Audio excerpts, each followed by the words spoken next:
Hello, my possibly a bit socially awkward peeps. My name is Kat, aka Kakibot, and today I'm gonna be talking about things you should not do in Scotland. Now, let me start by doing a little disclaimer, because there is a bunch of lists like that around the internet, and I don't like most of them. I think that with a lot of them, the vibe is kind of like, I don't know, it's a bit alienating to tourists. I think that, tourists already have to kind of fight that slightly bad name, because I think that every country loves getting tourists, but then where it's like too many of them, then suddenly it becomes a problem and people get annoyed, and I just don't love that attitude. I mean, it might be just because I am not actually from here. I kind of have to rely on the benevolence of locals to actually accept me here. But yeah, that's the feeling I sometimes get from these lists. It's kind of like, don't do that, don't do that. And it kind of sounds like they just are trying to tell you not to really have fun and not to just kind of do your trip the way you wanted to do your trip. And I'm not here to tell you that. I'm here to hopefully give you some actual practical information.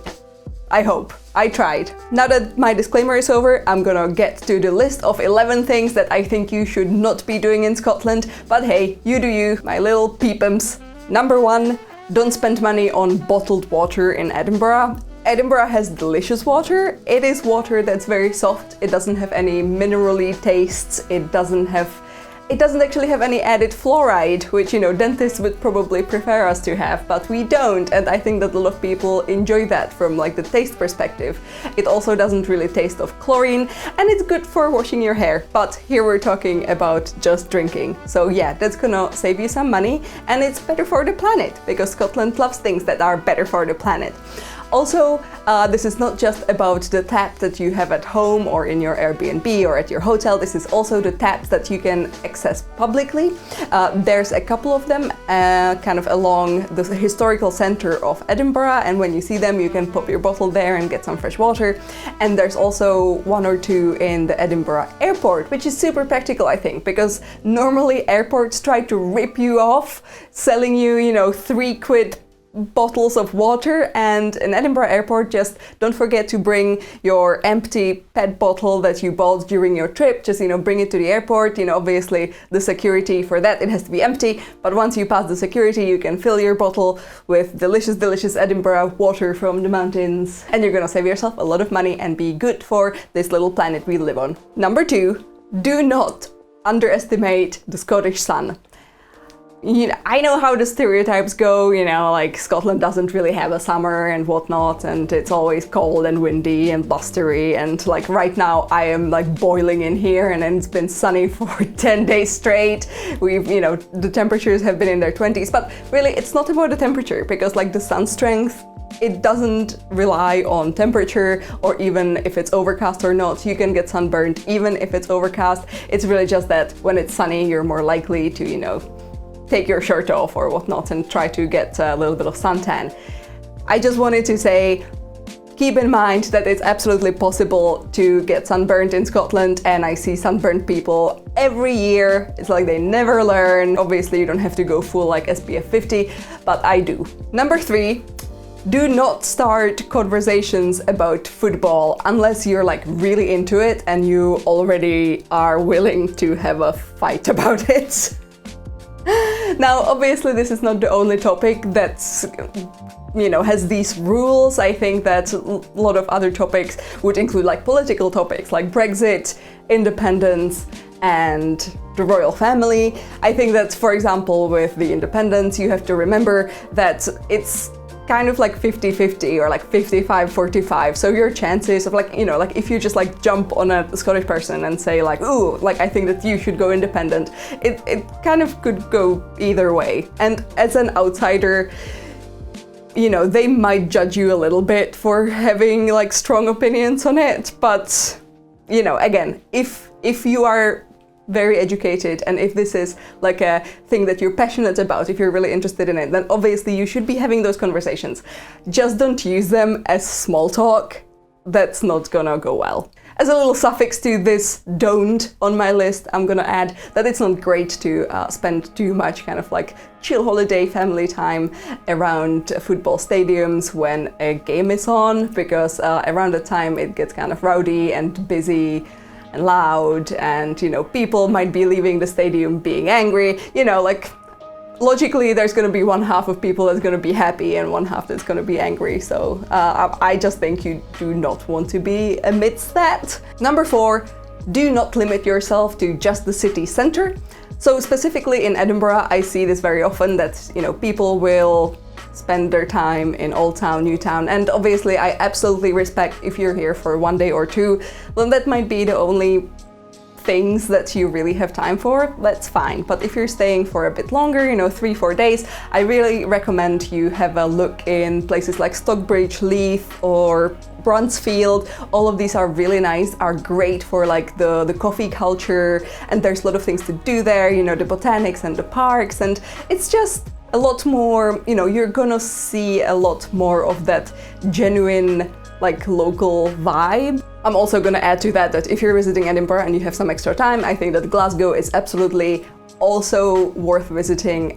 Their food scene is amazing, coffee and cocktails and museums and art galleries, like they've got it all. So, Glasgow also deserves love. Do not forget. Number 5, do not expect people to be extremely interested in your Scottish heritage. So personally, I find it kind of cute when my colleagues at work come up to me and tell me something about like, oh, my great-grandfather, like I think he was from Glasgow. I think like that's kind of charming, but again, like I had to deal with a lot less of this than most people, like I would get this for maybe the last 5 years, but most people who reside here had to deal with this for 30 years, and it's not that they will judge you for it, I think that they will just like not care. Like I think that whenever one of these lists says like, ooh, don't do this because you're gonna make locals angry, I don't think that really happens. I think that Scottish people are actually really chill.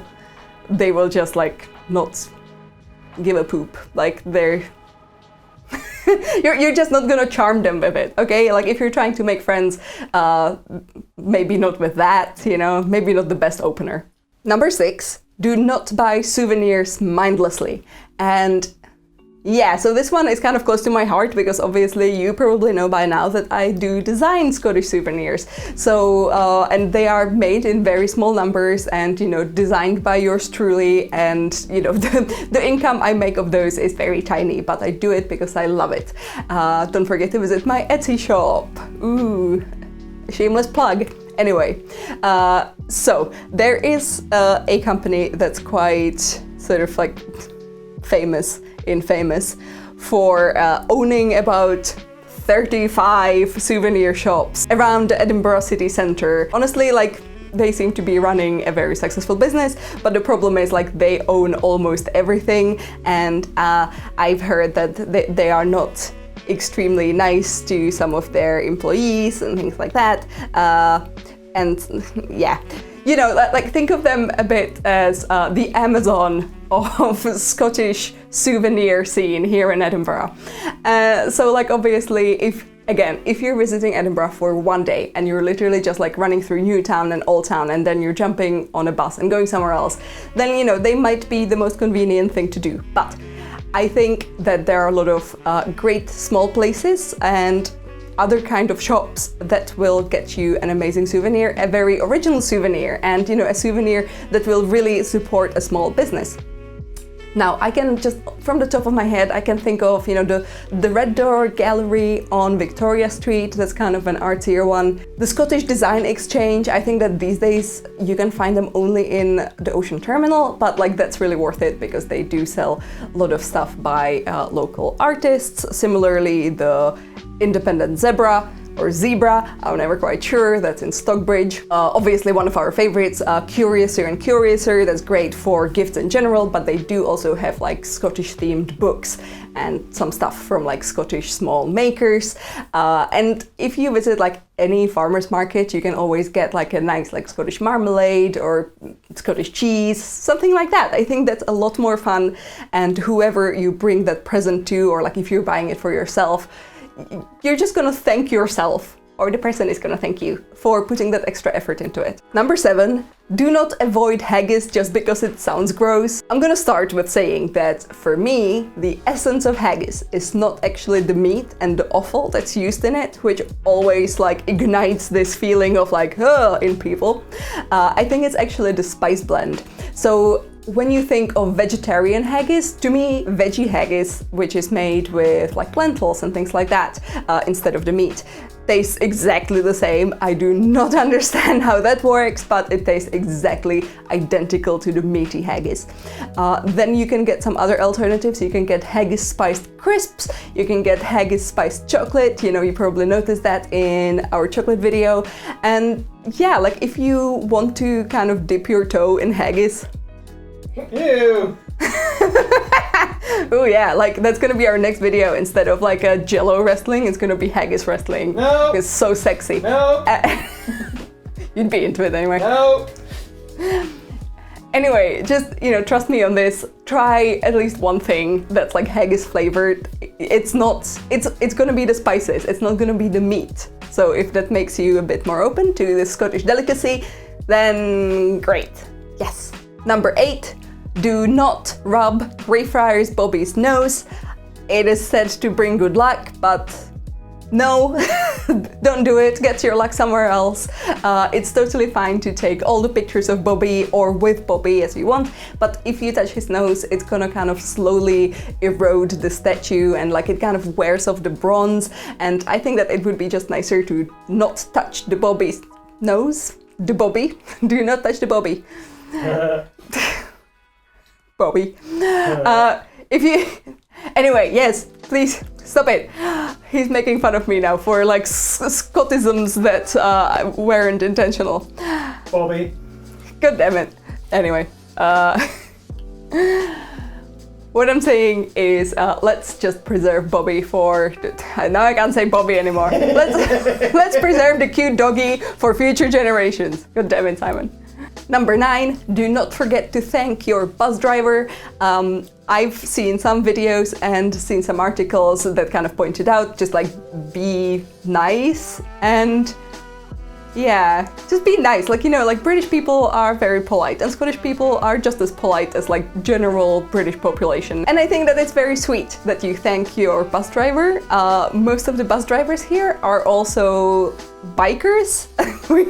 Just like a fun fact for you. So like if you're doing stuff you're not supposed to be doing on the bus, he's gonna punch you in the face.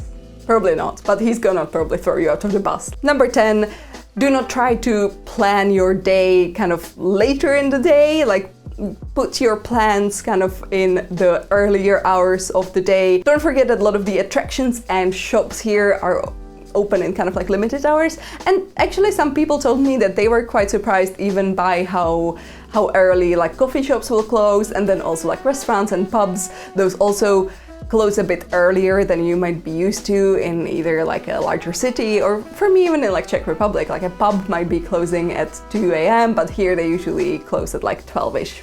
And for a lot of tourist attractions, usually the last slot is kind of like 4:30, so you finish kind of at 5:30, which again to me is quite early, especially in the summer if you consider that it's daylight until like 10. It feels like it would be great to be able to plan things out from like 4 p.m. onwards, but don't do that, like especially if you don't have super much time to visit Edinburgh, and like Scotland, you want to plan things kind of around the middle of the day. And the last one, number 11. No. Wow. Try that again. And number 11. Yes. I used to be a drummer, believe it or not. Such coordination. Number 11 is do not plan your trip last minute, because that will cost you. If you're on a budget, I think the best thing to do is to plan maybe 6 months in advance. And I know that like right now we're in a bit of a different situation, but once we're out of this different situation, you will probably see that if you want to save money, especially on summer travel, because like that's the peak season and things get really expensive, you will be doing yourself a favor if you book stuff like January. Like seriously, I had a great experience previously with booking basically the student accommodations. I'm pretty sure I mentioned this in one of my previous videos. The student accommodations change into essentially like budget hotels or like apart hotels during the summer months when the students move out. And you can basically rent some of those rooms out, and they are very affordable. Like I'm pretty sure I've seen them for like, you know, like 30 quid for 2 people for a room. That's a totally fine room with its own like bathroom and everything, and then you have like a shared kitchen, stuff like that. Yeah, so Edinburgh is definitely one of those places where you can do things on a budget, but if you do, don't leave it until the last moment. And that's it. That's 11 don'ts for Edinburgh. I think this was a pretty good list. I'm pretty proud of it. I think that it wasn't overly negative. I didn't tell you not to have fun, and I didn't tell you like what you can do and what you can't do. I think it's basically just a nice list of good travel tips. I hope you enjoyed it. Let me know in the comments below if you can think of anything else, or if you've ever been told that something that you did in Edinburgh should not be done. And by whom? I'm gonna kick their butt because they're mean to my watchers. Nah, I'm not gonna. Then yeah, that's number 12. Do not tell any Scottish people that you're gonna kick their butt, because I don't think they would take that well. Don't start any fights. And I'm gonna invite you to my Instagram account, KakiBot and KakiBlog, for my illustrations and like souvenir designs and my photos, and sometimes like fun reels about like walking around Edinburgh. Both of those, yes. Okay, I think that's it from me. Don't forget to visit my Etsy store if you're interested in buying any of my little souvenirs and enamel pins. That's gonna be down in the doobly-doo, and I shall see you soon. Bye-bye!